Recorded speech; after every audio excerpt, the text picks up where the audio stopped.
Welcome, ladies and gentlemen. It's a great opportunity while we're here. We have a great guest. You'll see him in a while, but we'll incrementally raise the suspense. He's come here to Poland, invited the Polish Foundation. We can see, I think, Polish National Foundation, and he will crown this ceremony of the 100th anniversary of our regaining independence. There was an idea to invite 100 outstanding people who will advertise Polish sports and Polish culture in Poland. So you'll see one of the heroes, but slowly catch the monkey. Now I will invite in this where we have Paula Stamm, great-granddaughter of the legendary Polish boxing coach the late Felix Stamm. Welcome. The apogee of the success of Felix Stamm, you can probably remember the Olympics in Tokyo. 3 gold medals of the Poles, silver medal and 3 bronze medals. We were a world power, but even greater we were when the European Championship was in here in this very hall in 1953. Another guest to welcome the last Polish gold medalist in the Olympics in box, also bronze from Moscow, golden in Montreal, Jerzy Rybicki. Hello, hello. He fought here many times, and now time for the greatest, one of the most outstanding boxers in the last years. World champion, cruiserweight, in heavyweight. Welcome to the stage, David Haye.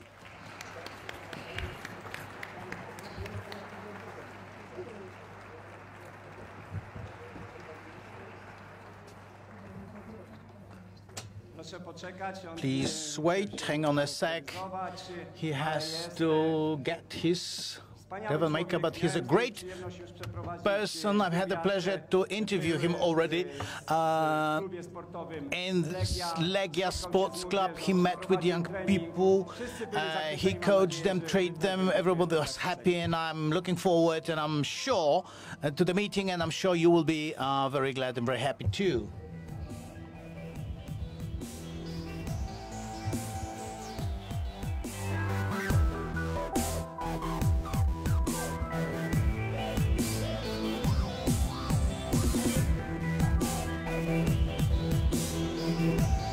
He's coming, he's approaching already.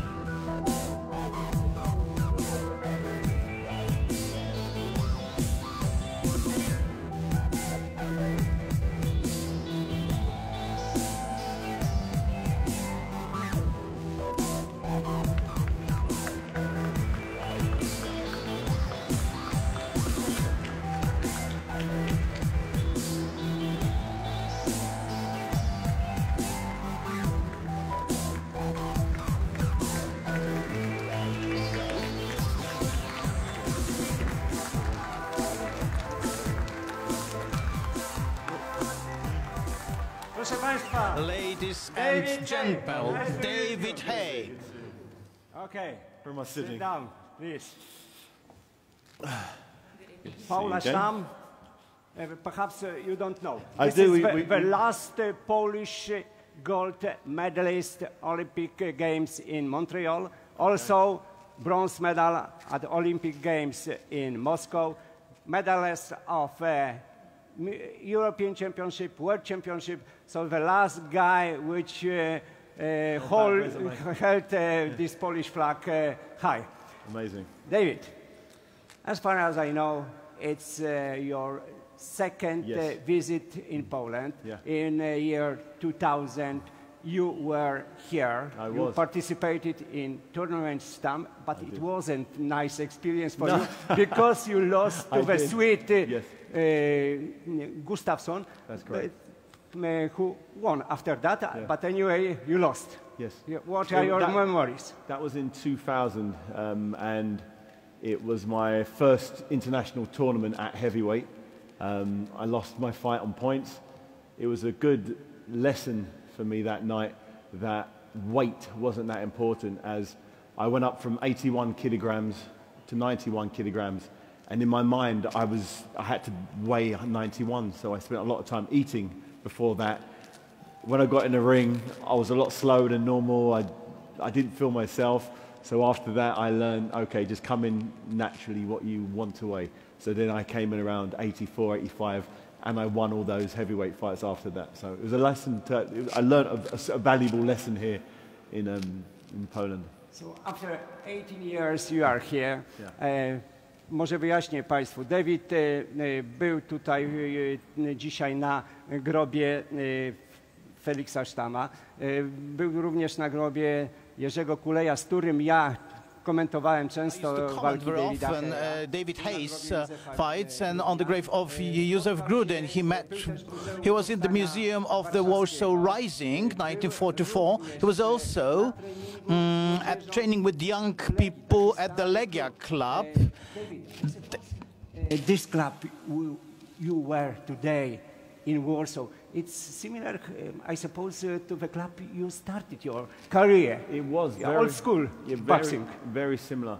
The club we went to today, amazing gym, lots of young kids, enthusiastic, the right mindset. And I started boxing when I was 10 years of age, and I felt like the kids today. You know, the world is their oyster. You know, they've got big dreams, big ambitions, and I was that same kid, you know, many years ago. And I know that with the right support, with the right tutelage, with the right nutrition, with the right guidance and support, anything's possible. You know, I had the National Lottery Fund in England, and they sort of paid my bills and made sure I could train as a professional athlete, even though I was an amateur, so I didn't have to have a job. All I did was boxing, and that made a massive difference. So the Team 100, what they're doing with athletes through all the different sports, is a massive boost to any person who becomes a member. And you know, I know firsthand that without that support, without being able to focus 100% on my sport, I may not have made it. Now let me explain. This place where we are right now is the Gwardia, used to be the Gwardia venue, and back in 1953 there was a European championship in boxing. We were a power in boxing of Europe. 5 gold medals. By the way, take a look. This is the golden master's belt, which in 1953 was handed to the medalists, to the champions.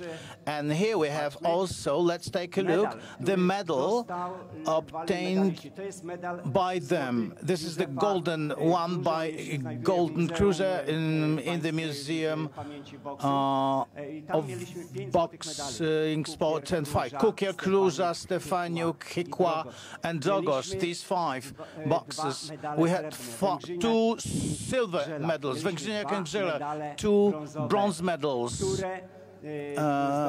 Won by Atkiewicz and Zbyszek Pietrzykowski, not Teddy Pietrzykowski, not the same. We'll talk about Teddy Pietrzykowski, not the same guy. And at that time, we were an absolute world power, or superpower. So I have a question to David.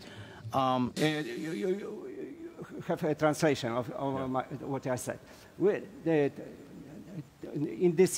At this European Championship, we were absolute superpower in European and world boxing. And in this year, there was only 2 English boxers who won here medals. Gold medal in light middle, Bruce Wells, who defeated Zbyszek Pietrzykowski, and bronze medal, Richard Barton. And now England is superpower. We are in the crisis. Last gold medalist, Olympic Games in Montreal. The last medalist in Barcelona, Bartnik. What's happened in your country that your country now is absolute superpower? I believe very strongly that it's the funding for the athletes. The fact that I could train full-time allowed me and the remainder of the fighters through every weight category to be the best they can be. Before that, we didn't have too many medals. Up until they started funding, they figured out who the best fighters were in each weight category and gave them funding to train and box full-time, go into international tournaments around the world, building experience and allowing them to go to the world. I went to the World Championships in 2001 and got a silver medal, the first ever British fighter to do so.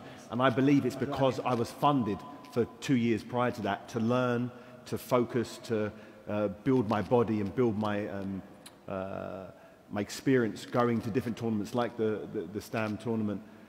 And if Poland can follow that same pattern, if they can learn from what England have done, I believe you also will have great success and be winning medals all over the world. Jerzy Rybicki. Last Olympic gold medalist, former president of the Polish Boxing Association, former national team's coach, Jurek. Can we regain the ground? Can we get back to the position Polish box had as it is right in England? I think so. I think that there are bad and good years, and now hopefully the bad years have been gone for too long, thin years. And we've had enough of it. But time will come, I think, that the contestants will know that not only professional box is counting, and they will give everything to the amateur box. You need a proper coach as well, who would lead them, who would guide them. Felix Stamm was the only person unmatched, who raised many outstanding contestants. Now we don't have anyone like that, so it's hard to raise such young people, even to get them for the Olympics. They're outstanding, they demonstrate, but they become professionals. And it's a pity. You have to talk to this manager, at least by the Olympics, they leave them alone. Of course, to help them whenever someone wants to earn more money. Of course, in amateurish boxing world, there's no big money. What is also missing is an outstanding coach like the late Felix Stamm. Yeah, we have the great-granddaughter of Felix Stamm, who looks after the great-grandfather's memory at the museum you're running. There's a Felixa Stamma. Kiedy to zostanie zrealizowane? Ja jestem ogromnie szczęśliwa, że po tylu latach starań decyzją by decision of the City Hall and the City Council, the monument of Felix Stamm will be in a beautiful location, a representative 5 minutes from the cult Guardia, the Mecca of Polish boxing achievements, and at the John Paul II Avenue. Why there? Because in 1953 there was a championship, World Championship. You can still smell the boxing events. It's a holy place for the Polish monks. We won 9 medals, including 5 golden ones, as you said. It was a triumph and success, so spectacular. It was a defeat, although there's 5 times we've heard our national anthem. Polish banner, Polish anthem was rising up 5 times, and those times, 1953, it was not only a sports triumph, but a social, human triumph. It gave hope to people that nothing is impossible. So then the crowd was so happy they had him on the hands and went out with him. So this is why we've selected this location for the monument. It will be soon erected. It will be built in May 2019, and it will be the 66th anniversary of this fantastic European tournament. And and I think every Pole should be proud of that event because it's part of our national identity. Such successes you have to demonstrate, show, especially to the young people, to inspire them by them. And I think that my Papa Stamm, my ancestor was, well, he can be proud. He was an example, an authority, a model to be copied, a symbol. At the same time, and these times it's priceless to follow such people. So the monuments, the location, the museum named after Felix Stamm in the cult Guardia Hall. You feel all invited to find out about the great history of the Polish box. Jurek, what do you think? When shall we win another Olympic medal? The Ministry of Sports and Polish National Foundation support young sports people. There's a team of 100, but we have only 2 boxers, Marcinkowska and Wójcik, 2 young lady boxers, no more talented people like them in the Polish boxing world. What's going on? Well, we are missing such contestants. At my time, there was a boxing league. We were venue to every week we had matches and there were lots of rivals to spar with. It also increased the level of at the moment the young people they too quickly get transferred to the professional boxing world. Well, someone is missing. One unique Felix Stamm, great coach, and we don't have such coaches anymore. So we have to take this into account. I would only like to say that said Papa, but he was like a father. He was outgoing, but he wasn't like, a salt. He could shout, he could, require, he was demanding, he was a great authority. So both coaches and contestants, they were not afraid. They first of all respected him. He was a great authority, but everyone respected him, really. They approached him and everyone was afraid, so that Papa Stamm wouldn't shout at him. So nobody even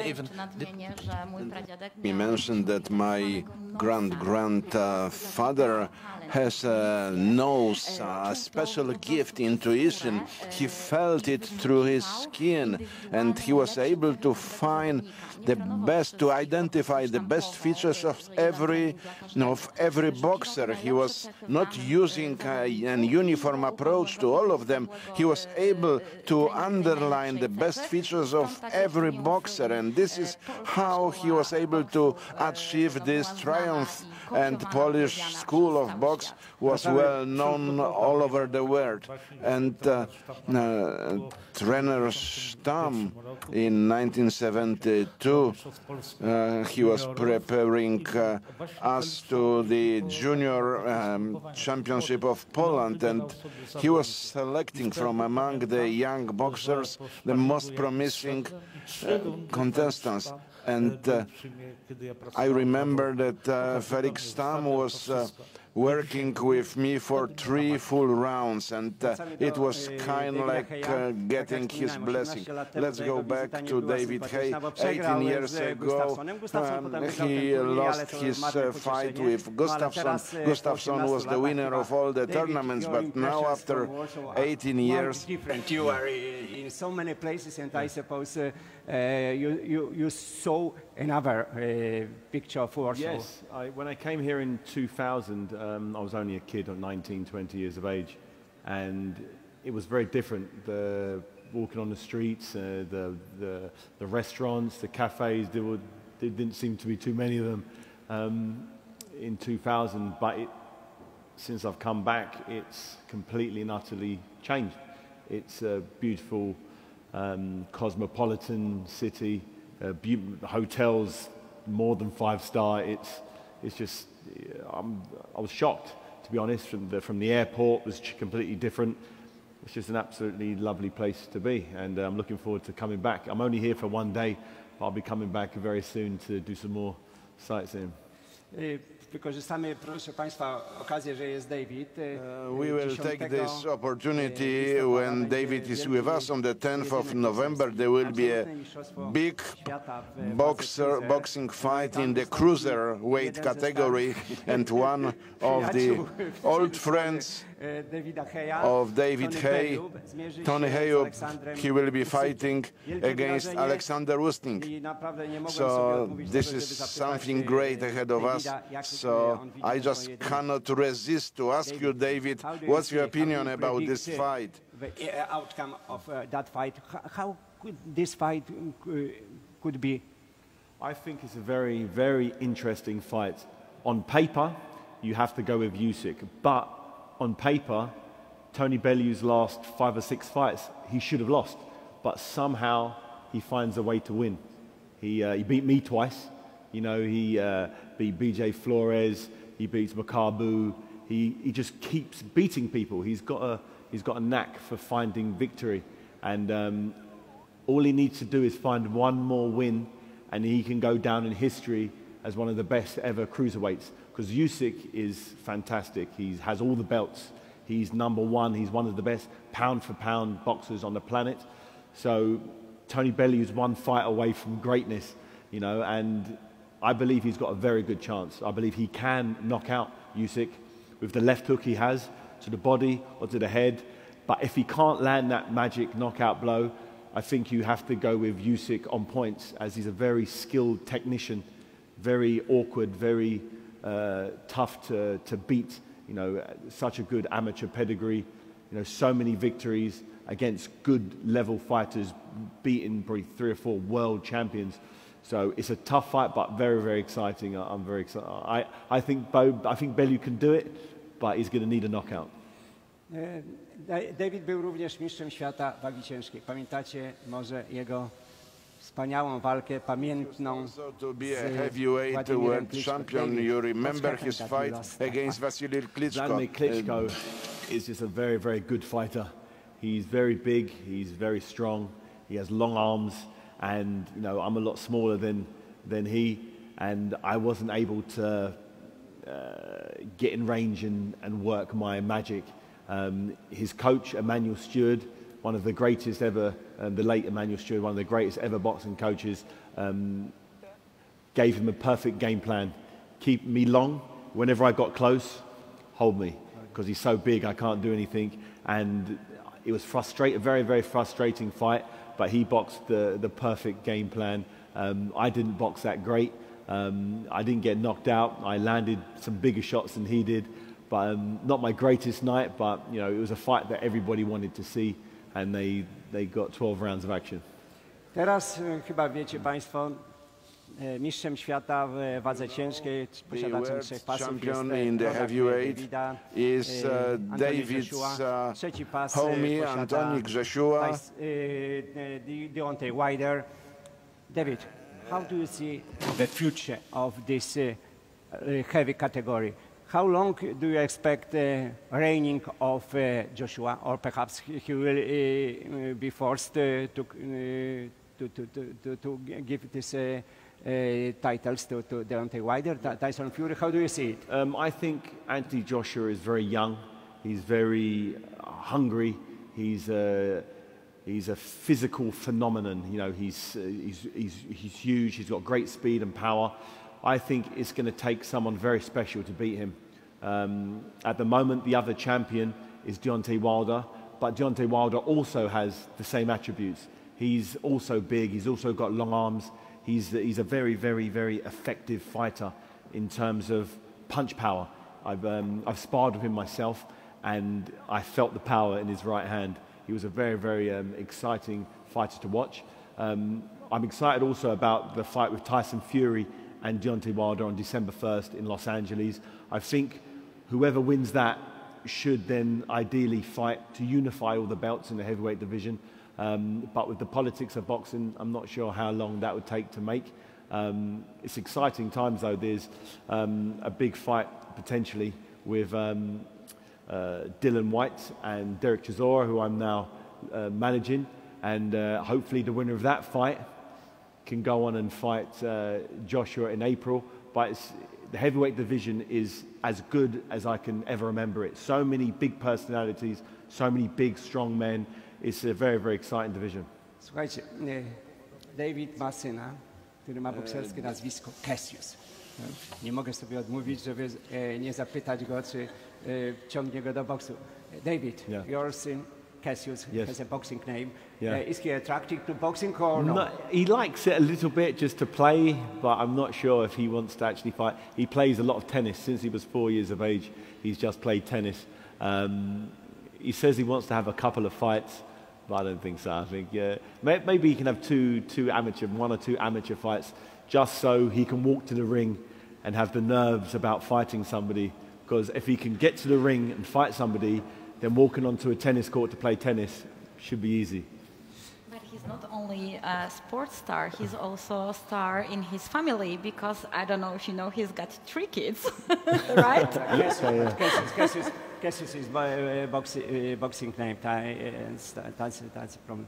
David, you agreed to be an ambassador of Polish sport, particularly Teddy Pietrzykowski. Może Państwu wyjaśnię. Teddy Pietrzykowski to był bokser, który był wychowankiem papy Stamma. Who was, let's say, a student of Papy Stamm in 1937.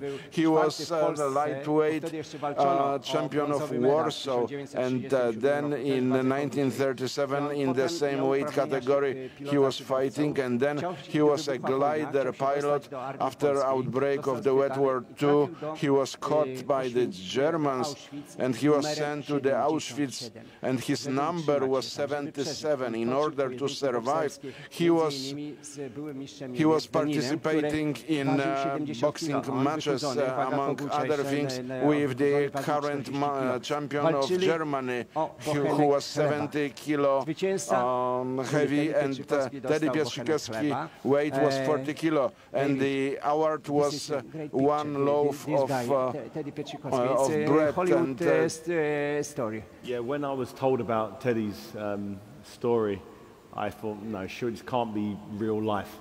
And it is, you know, the fact that he was fighting for his life, you know, for the entertainment of the guards, the fact that he was 40 kilos, he fought someone as heavy as 70 kilos. This isn't fair. But when you're fighting for some bread or just to survive, you know, it really puts a different spin. It's no longer sport, you know, this is a fight, this is like battle, you know. Being in Auschwitz, you know,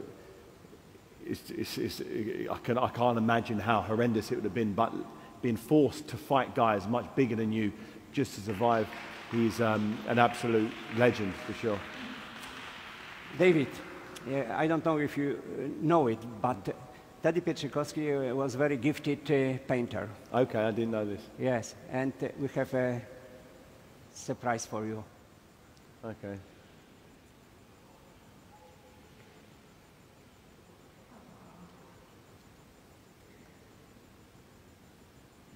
Amazing.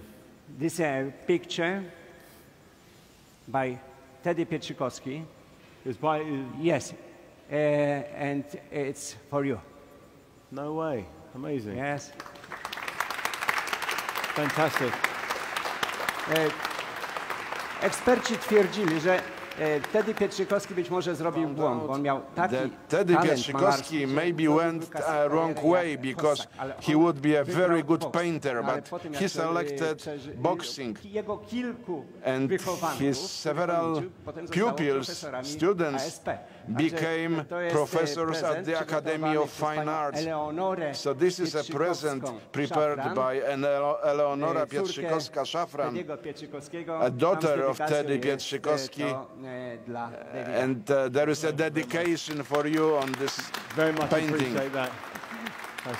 I didn't expect that. Yes. Amazing.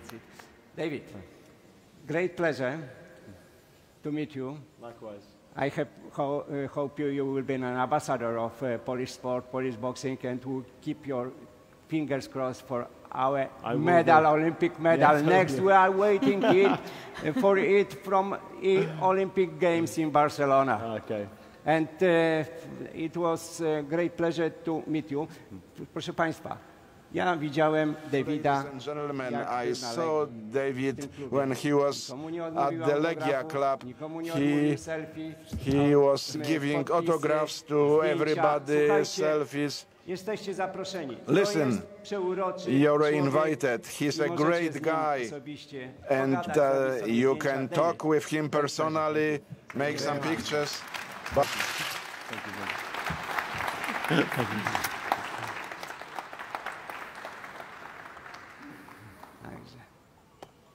And done.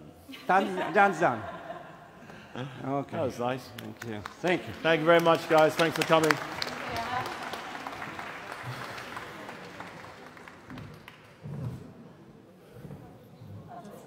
Yeah.